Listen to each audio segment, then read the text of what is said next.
Hi, my name is Matt, and like 70 million other Americans, I don't get enough sleep.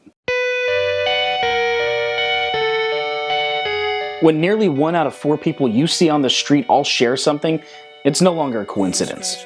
And while the images of the Adderall-popping college students, multitasking workaholics, and the all-night parties set to the delicate sounds of electronically created, pulse-pounding music amidst a sea of day-glow everything permeate our culture, we are the ones to blame for our increasingly scarce amount of good old-fashioned shut-eye.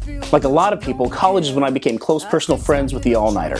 At the end of my junior year, I was averaging 1.5 hours of sleep per night for 2 straight months. Dr. Helen Emsellem, medical director of the Center for Sleep and Wake Disorders, says, quote, "There is a huge increase in people carrying 2 jobs, working more hours, and more focus on trying to find time to exercise." And Northwestern University neurology professor Phyllis C. Z adds another snooze stealer to the equation, stating, "With artificial lighting, we've been able to fool our brain and internal clocks that it's still daylight and remain alert.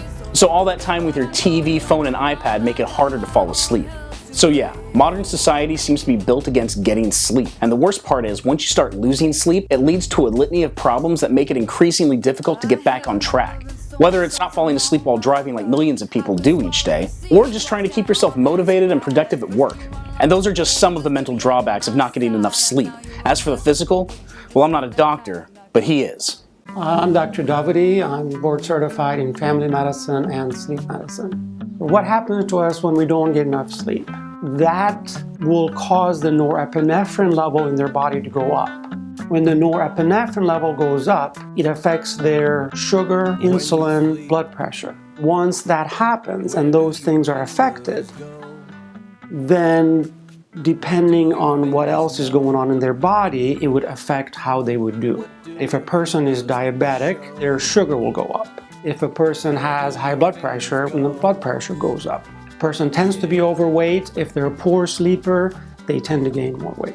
So how can we get the rest that we deserve and desperately need? We have to prioritize our schedule to make sure that we get the number of hours of sleep that we need, or make sure we allow for catch-up time. So if we're up 3 nights in a row, hopefully the 4th or 5th night we can allow our body to catch up. Avoid electronic things in the last hour, hour and a half before sleep, because that blocks the production of melatonin and affects the quality of sleep.